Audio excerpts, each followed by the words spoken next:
Quelle est cette silhouette qui s'introduit dans l'Olympe, le palais du roi des dieux? Un intrus, ici? Impossible. Comment a-t-il osé entrer? Pour quelle raison ce mystérieux personnage a-t-il dérobé aux dieux le feu sacré? Ignore-t-il qu'un châtiment terrible le guette?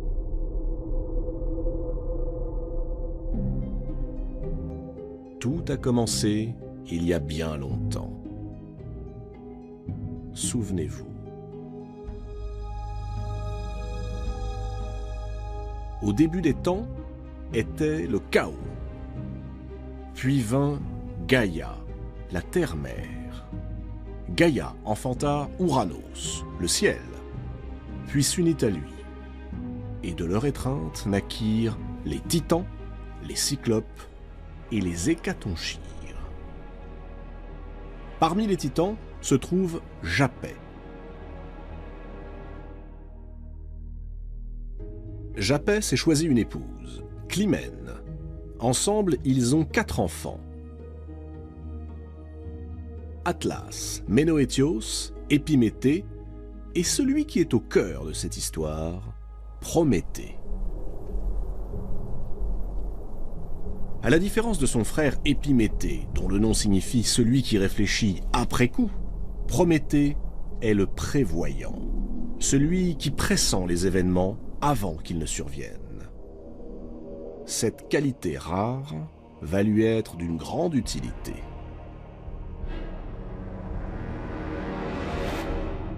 Lorsque Zeus mène à son tour la guerre contre son père Cronos afin de s'emparer du pouvoir suprême, tous les titans font alliance contre lui.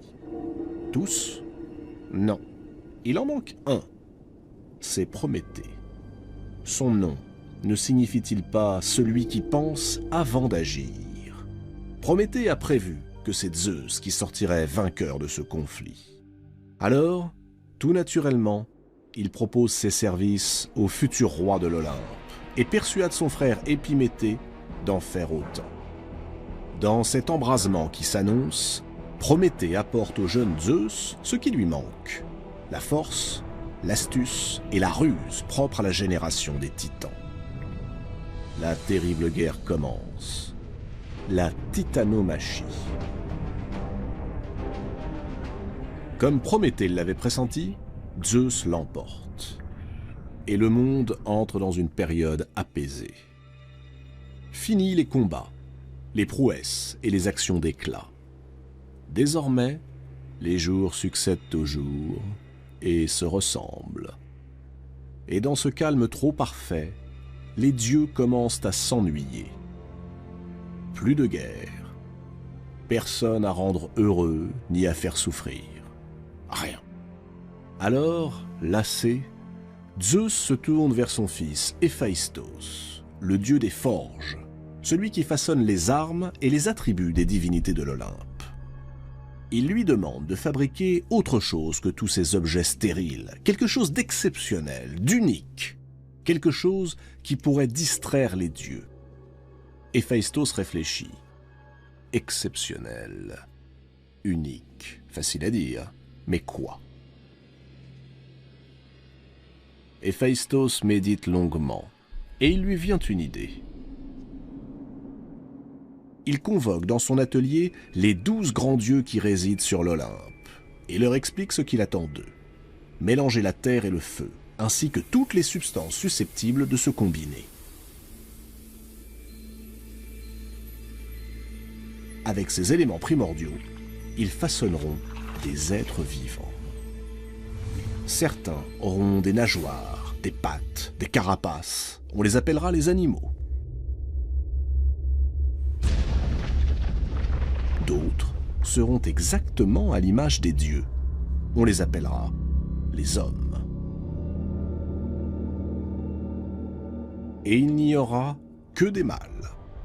Voilà qui peut rompre l'ennui des dieux.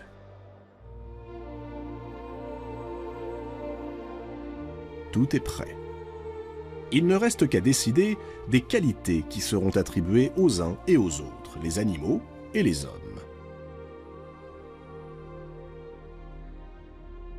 Zeus charge les deux titans, Prométhée et Épiméthée, d'accomplir cette tâche. Épiméthée est plein d'enthousiasme. Il supplie son frère de le laisser faire la distribution. Prométhée, pourtant connu pour sa prévoyance, a la faiblesse d'accepter. Épiméthée se met à l'œuvre.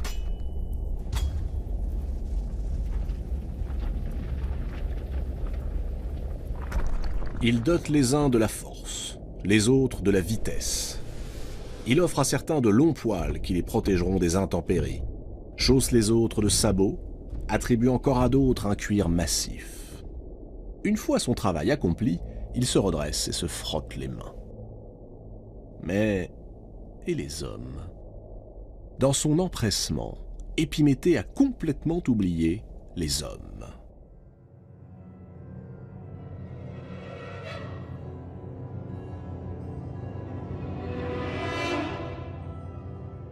Regardez, les voici devant lui, nus, démunis, vulnérables. Le pire, c'est que, ayant dilapidé toutes les ressources accordées par Zeus, Épiméthée n'a plus aucun moyen de réparer son étourderie. Prométhée décide alors d'aller trouver Zeus. Il lui demande une faveur, que l'on donne aux hommes le moyen de se protéger des bêtes féroces. Et pourquoi pas, le moyen de faire cuire leur nourriture, qu'on leur offre le feu. Zeus accepte. Il frappe le sol de sa foudre et le feu enflamme la cime des arbres.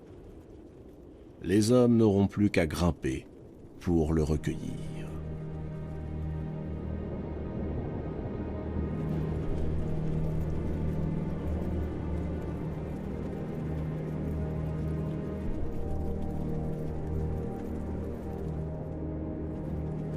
Ce fut l'âge d'or.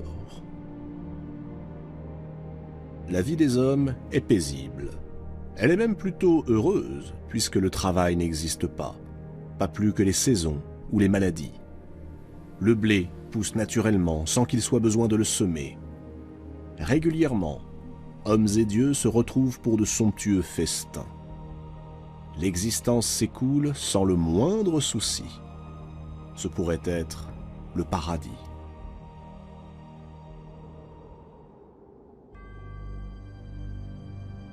Une seule chose sépare les humains des dieux, l'immortalité.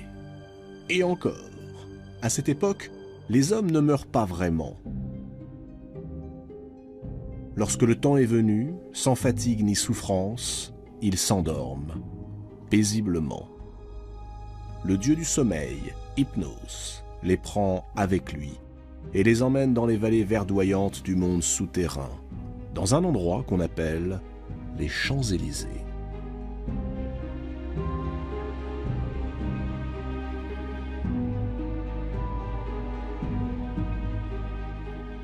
Mais voilà qu'un jour, Zeus est lassé de partager sa vie avec les humains sur un pied d'égalité, de se retrouver assis à la même table qu'eux, de les voir participer aux mêmes assemblées.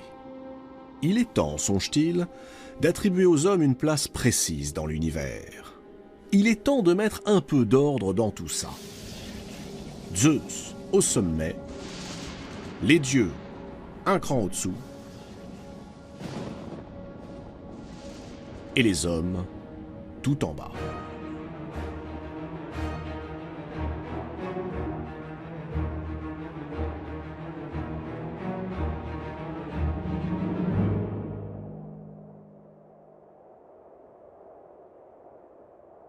Zeus organise alors un grand banquet dans la vaste plaine de Méconée, où il a réuni les hommes et les dieux.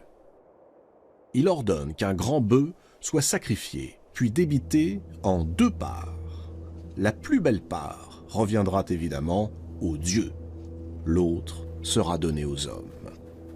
Et c'est sur cette expression, la plus belle part, que là, maintenant, va se jouer le sort de l'humanité.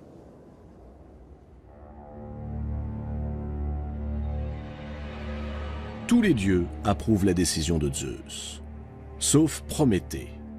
Prométhée n'apprécie pas du tout ces nouvelles règles. Il redoute surtout que soient retirés aux hommes les bienfaits dont il les a comblés. Zeus le charge de procéder au sacrifice et à la répartition. Prométhée s'empresse d'accepter, car il vient de prendre sa décision. Il va berner Zeus. Prométhée sacrifie l'animal. Il commence par le dénuder entièrement. Puis il rassemble les os, uniquement les os, et le recouvre d'une appétissante couche de graisse. L'ensemble prend alors une apparence particulièrement alléchante. Voilà la première part. Elle est immangeable, mais elle semble être la plus belle. Ensuite, Prométhée récupère les viandes, tout ce qui est bon et comestible, mais il les dissimule sous un amoncellement d'os et de peau visqueuse. Cette seconde part a l'air repoussante.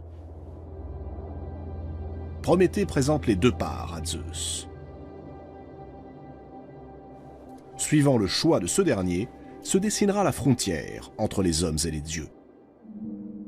Zeus choisit évidemment la part qui lui semble la plus attrayante, celle que Prométhée a recouverte de graisse appétissante. Mais lorsqu'il découvre qu'elle ne contient que des os blancs immangeables, il laisse éclater sa fureur. Puisque c'est ainsi, ce sont les hommes, les protégés de ce roublard de Prométhée, qui vont payer.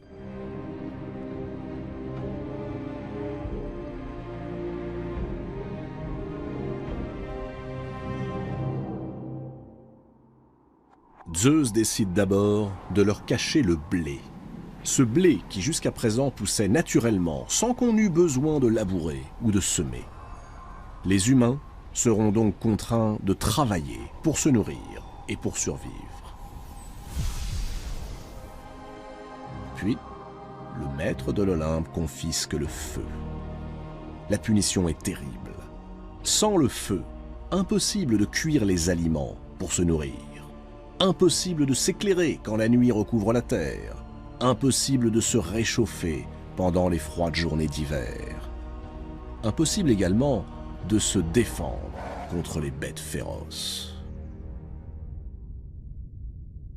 Prométhée se précipite chez Athéna.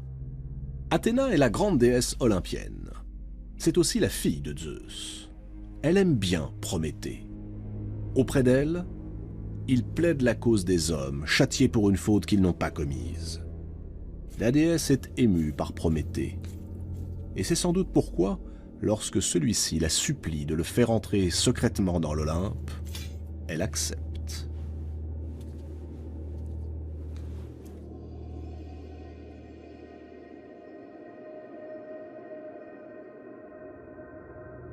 C'est donc lui, Prométhée, que nous avons vu s'introduire le plus discrètement possible dans l'enceinte des dieux.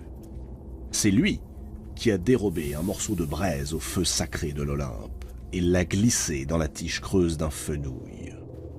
Lui, Prométhée, va offrir le feu aux hommes. Ce nouveau défi au roi de l'Olympe ne peut rester impuni.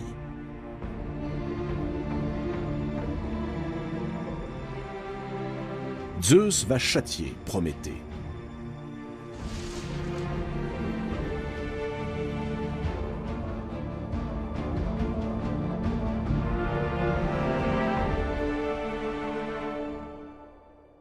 Il convoque à nouveau son fils Héphaïstos.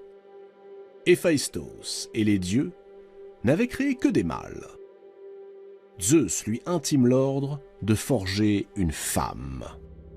Une femme en argile. Une femme à l'image des déesses.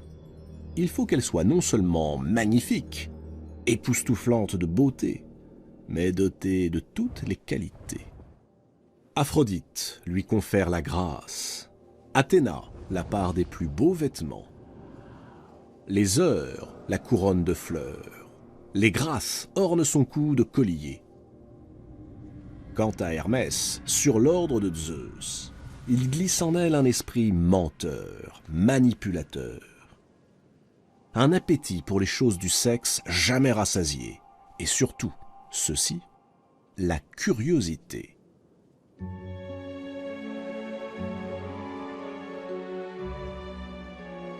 On lui donne le nom de Pandore. Pandore, ce qui signifie don de tous les dieux. La fatale merveille est maintenant prête. D'un souffle, Zeus lui donne la vie. Pandore est bien la première femme, l'ancêtre de toutes les femmes.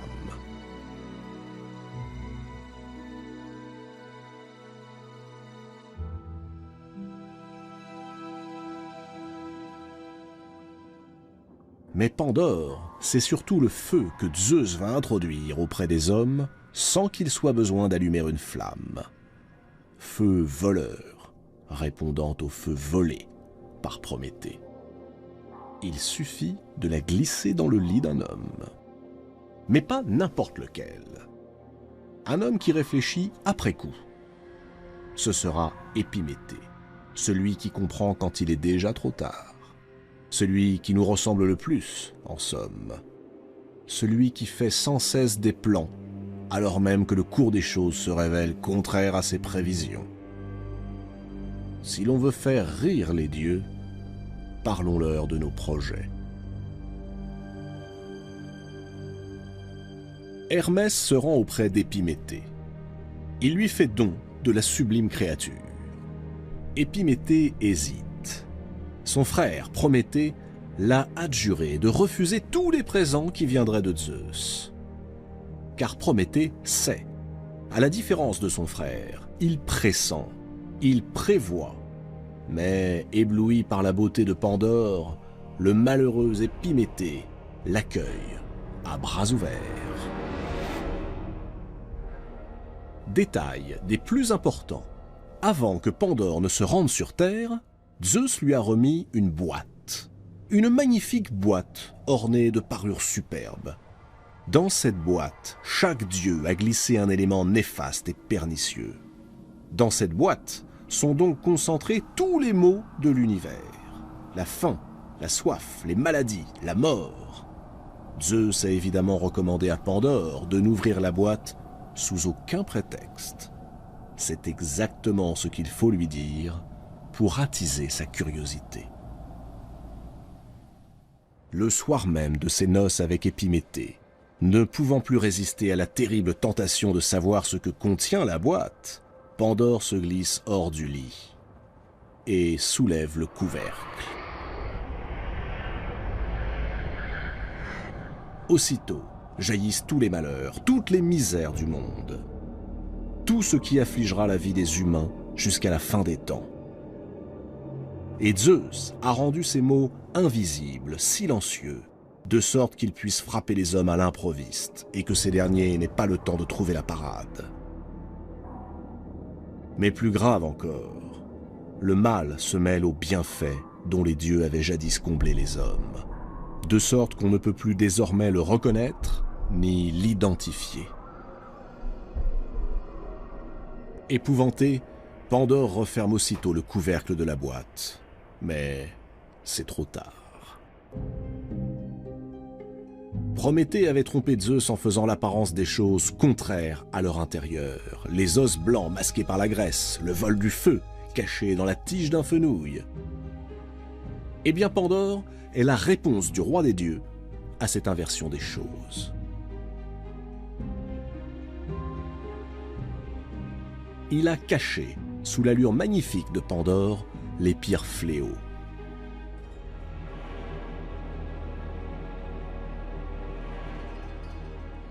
Désormais, définitivement séparé des dieux, l'homme devra ensemencer le ventre de la femme s'il veut se reproduire, comme il devra ensemencer la terre s'il veut se nourrir. Le bien et le mal sont mêlés à jamais. Mais tout n'est pas perdu, car Au fond de la boîte de Pandore, quelque chose est resté enfermé. Un souffle qui n'a pas eu le temps de s'enfuir avant que Pandore ne referme le couvercle. Ce souffle, Hermès l'avait glissé en catimini, à l'insu de Zeus, et il l'avait baptisé Elpis, ce qui veut dire l'espoir.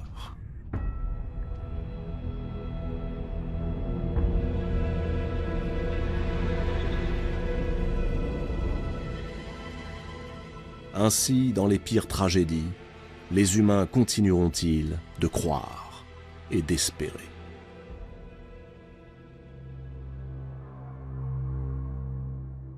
Zeus a puni les mortels, il reste à punir leurs bienfaiteurs. Ce sera de la plus cruelle des manières.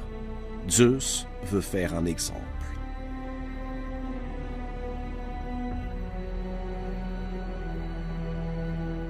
Il fait enchaîner Prométhée à un rocher, quelque part sur un sommet du Caucase, entre la mer Noire et la mer Caspienne. Il ordonne ensuite à un aigle de lui dévorer le foie. Le foie, symbole de ce morceau de choix que Prométhée avait voulu pour les hommes.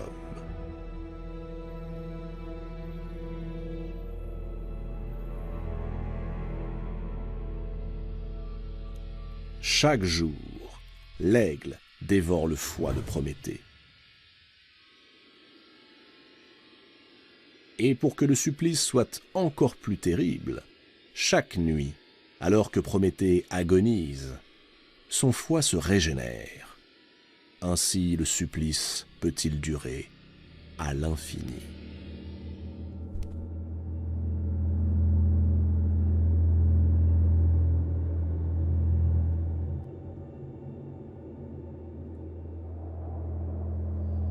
Prométhée accepte la sentence de Zeus. Au lieu de geindre, au lieu de se plaindre, il continue de défier son bourreau. En vérité, Prométhée détient un secret.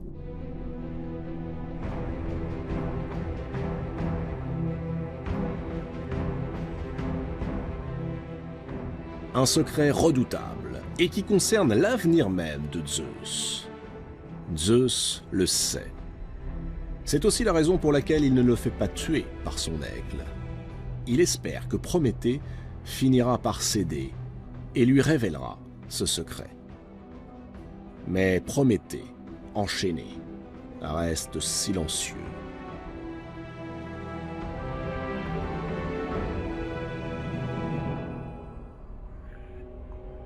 Si Zeus veut savoir, il devra d'abord le libérer.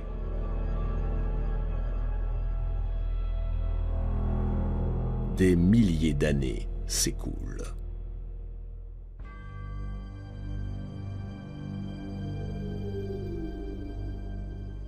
Sur Terre, dieux, demi-dieux et même simples mortels ont accompli de grands exploits. Et chaque fois, Zeus a pu sauver son trône quand il était menacé. Mais il lui faut savoir quel secret le concernant Prométhée refuse de lui livrer. Alors, le maître de l'Olympe finit par plier.